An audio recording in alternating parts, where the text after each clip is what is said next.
রাকচাম থেকে সকালের দৃশ্য।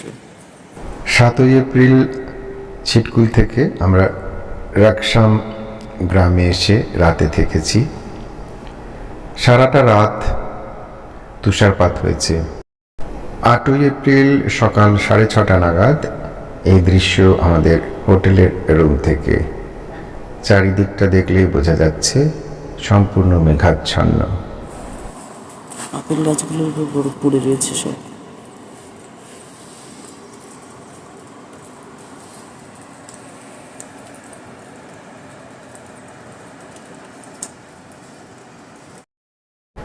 সকাল সকাল স্নান সেরে ব্রেকফাস্ট সেরে নিলাম। এই দৃশ্য আরও একটু পরের, সকাল 9:30 নাগাদ। আমাদের হোটেলের নাম হলো রুপিন রিভার ভিউ হোটেল। এবার আমরা বেরিয়ে পড়ব আমাদের পরবর্তী গন্তব্যের জন্য। আজ রাতে আমরা থাকবো সারহানে। রাস্তায় যেতে যেতে কামরু ফোর্ট দেখছি। এই যে কামরু ফোর্ট দেখা যাচ্ছে উপরে। এই রাস্তা আমরা চলেছি, আগে যাচ্ছে সাগরময়, দুপাশে আপেল বাগান। আজ সকাল থেকেই আকাশের মুখ খুব ভার। রাকছামে স্নোফল হচ্ছিল, এখানে টুপটুপ টুপটুপ বৃষ্টি। ওই দূরে সাংলা গ্রাম দেখা যাচ্ছে। শহর বলাই ভালো, শহরই। এত সুন্দর আপেল বাগান, সব পাতা হয়েছে, পাতা হয়েছে, ফুলও হয়েছে অল্প অল্প।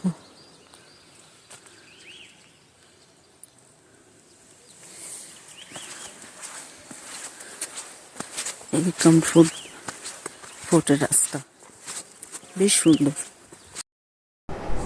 সাংলা থেকে 7 তারিখ সকালে যখন বেরিয়েছিলাম তখনই কামরু ফোর্ট দেখার কথা ছিল, কিন্তু সেদিন রাস্তায় কোনো কাজ হচ্ছিল, সেজন্য আমাদের ড্রাইভার বললেন যে যেদিন সারহান যাব সেদিন সকালে কামরু ফোর্ট দেখে তারপর যাব। সেই মতোই আমরা আজকে কামরু ফোর্টের দিকে এগিয়ে চললাম। এখানে একটা গাছে খুব সুন্দর আপেল ফুল ফুটেছে।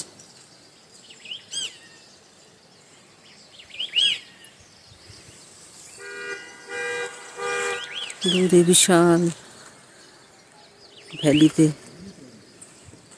বাড়ি ঘর ছড়ানো।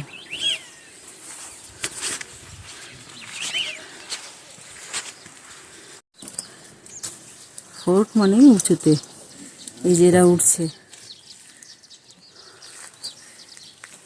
ফোর্ট মানেই যেমন উঁচুতে, আবার ফোর্ট মানেই বোঝায় যে সেখানে হয়তোবা কোনো রাজ পরিবার থাকে, এবং সেটাই সত্যি। এই ফোর্টের উপরে একটি রাজ পরিবার থাকে, বা অনেক দিন থেকে এই পরিবার এখানে বসবাস করে আসছেন। তাদের উত্তরসূরিরাও এখনো এখানে আছে। তো এই ফোর্টের ভেতরে কামরু ফোর্ট কেন বলা হয়? কামরূপ কামাখ্যার একটি কি বলবো মূর্তি এখানে মন্দির করে পুজো করা হয় এই ফোর্টের ভেতরে। এই যে বুদ্রি বিশালের মন্দির। ওইটা কি গো? ওই পাশে কামাখ্যা। এই ফোর্টের ভেতরে কামাখ্যার মন্দির এবং বদ্রী বিশালের মন্দির আছে। বদ্রী বিশাল এবং কামাখ্যার মন্দির দেখতে গেলে সেখানকার পোশাক, টুপি এবং কোমরে একটি দড়ি, যেগুলো এই ফোর্টের বাইরে রাখা থাকে, সেগুলো পরে ঢুকতে হয় ফোর্টের ভেতরে জুতো খুলে। ভেতরটা খুবই সুন্দর, তবে সেই মুহূর্তে অনেক বৃষ্টি হচ্ছিল। এই হলো কামাখ্যা মায়ের মন্দির কামরু ফোর্টের ভেতরে। একটু পরে কামরু ফোর্ট থেকে বেশ খানিকটা হেঁটে যেতে হয় বদ্রী বিশালের মন্দিরে। তখনও মাঝে মাঝেই বৃষ্টি পড়ছে। এ হলো বদ্রী বিশালজির মন্দিরের সম্পূর্ণ চত্বরটা। কামরূপ ফোর্টের ভেতরেও বদ্রী বিশালজির একটি ছোট মন্দির করা আছে, তবে কামরূপ ফোর্ট থেকে বেরিয়ে খানিকটা হেঁটে এই হলো আসল বদ্রী বিশালজির মন্দির। শকুন শকুন না,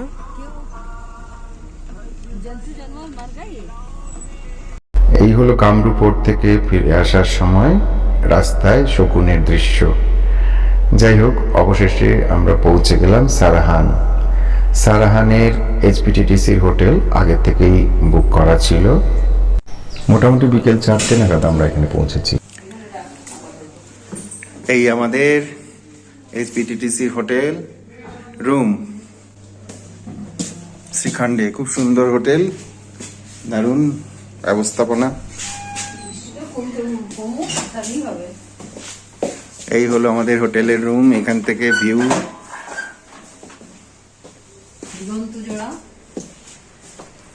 বাহ, আর আজকে তো ভিউই ভিউ, মানে এতই মেঘ।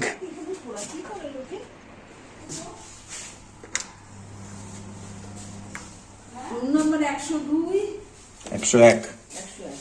কিন্তু এটার বাথরুমের লাইট কোথায়?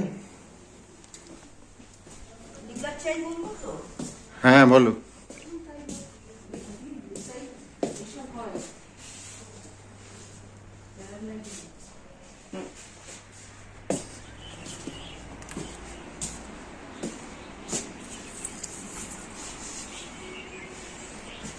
এই হলো ভিউ, বারান্দায় এই সুন্দর চেয়ার দেওয়া আছে।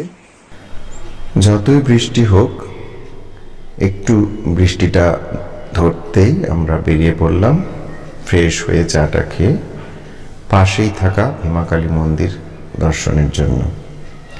আমাদের লাঞ্চ আগেই হয়ে গিয়েছিল, তাই একটু চা খেয়ে বিশ্রাম করে হোটেল রুম থেকে আমরা বেরিয়ে পড়লাম সম্পূর্ণ শ্রীখণ্ড হোটেলটিকে ঘুরতে এবং পাশেই থাকা ভীমাকালীর মন্দিরে চলে গেলাম। এই হলো ভীমাকালীর মন্দিরে ঢোকার রাস্তা। সামনেই কয়েক পা হেঁটেই ভীমাকালী মন্দিরে পৌঁছে যাওয়া যায়। এই ভীমাকালী মন্দির হলো সতীর 51 পীঠের একটি। ছিমছাম সুন্দর মন্দির।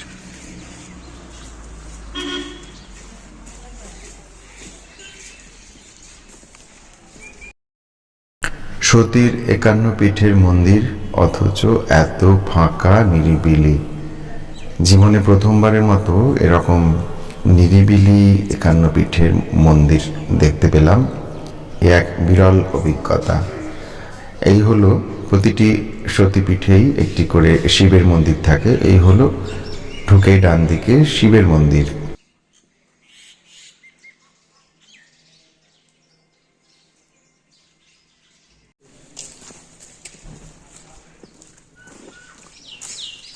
খুব নিশ্চিন্ত, শান্ত, নিরিবিলি মন্দির।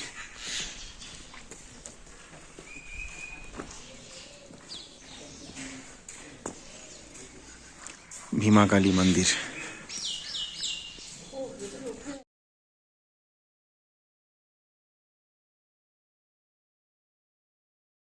শিবের মন্দির দর্শন করে আমরা ধীরে ধীরে এগিয়ে চলেছি ভীমাকালী মন্দিরের ভেতরে। পুজো দেব, তাই একটু পুজোর সামগ্রী কিনে নিলাম। এই যে আমরা উপরে উঠছি, এই হলো ভীমাকালী মন্দিরে প্রবেশ করার পথ। তখন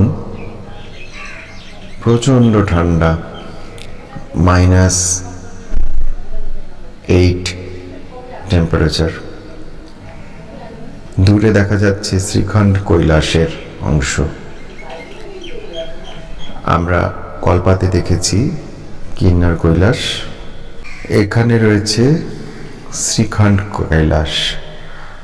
কলপাতে দূরের বরফাবৃত পর্বত শৃঙ্গতে একটি শিবলিঙ্গের মতো পাথর খণ্ড রয়েছে, এখানেও তাই। এই ভীমা কালী মন্দির, এটা হলো পুরনো মন্দিরটা। এটা ভূমিকম্পে একটু সমস্যা হয়েছিল, তাই নতুন করে এখানে মন্দির বানানো হয়েছে। ভূমিকম্পে ক্ষতিগ্রস্ত হওয়ার পর পাশে আবার একটি নতুন করে মন্দির তৈরি করা হয়েছে, সেখানেও বিগ্রহ প্রতিষ্ঠা করা হয়েছে। অর্থাৎ ভীমা কালী মন্দিরে রয়েছে পুরনো এবং নতুন দুটি মন্দির, এবং দুটি মন্দিরেই দুটি আলাদা আলাদা বিগ্রহ রয়েছে মায়ের। আমরা সাধারণত বেড়াতে গেলে কখনো মন্দিরে খুব একটা যাই না, কারণ সেখানে প্রচুর ভিড় থাকে। এই এমন একটা মন্দির দেখলাম যেখানে একেবারেই ভিড় নেই, কোনো তাড়াহুড়ো নেই, এবং মন্দিরের ভেতরে বিগ্রহের যে প্রশান্ত মূর্তি দেখেছি, অনেকক্ষণ বসে উপভোগ করবার মতো, সারা জীবন মনে থেকে যাবে। এবারে আমরা মন্দির থেকে বেরিয়ে মন্দিরের পেছন দিকটায় একটা বাগান মতো রয়েছে, সেখানে ঢুকলাম। জানতে পেরেছি সেখানে মন্দিরের যারা প্রতিষ্ঠাতা সেই রাজবংশের নিজস্ব রাজবাড়ি রয়েছে। তাই আমরা এই বাগানের ধারটা ধরে একটু হাঁটতে লাগলাম। রাজবাড়িটা দেখবার স্বাদ, তাই এই সরু রাস্তা ধরে হাঁটতে লাগলাম। বাঁ দিকে রয়েছে পর্বতমালা, তার মাঝের জায়গাটিতে রয়েছে প্রচুর আপেল বাগান। বোঝা গেল এটা রাজ পরিবারেরই আপেল বাগান। হাঁটতে হাঁটতে পৌঁছে গেলাম রাজবাড়ির সামনেটায়। ভেতরে ঢোকা নিষেধ, তাই বাইরে থেকেই সুন্দর করে ভিডিও করলাম। এই হলো রাজবাড়ি। বেশ অনেকটা সময় রাজবাড়ির সামনে অপেক্ষা করলাম। মনে মনে হয়তো ইচ্ছা ছিল যে সেই পরিবারের কারোর সাথে একটু আলাপ হবে। শেষ পর্যন্ত সেই বাড়ির যিনি কেয়ারটেকার, তার সঙ্গে আলাপ হলো। তিনি জানালেন যে এখানকার যিনি মালিক তিনি এখন বাইরে আছেন।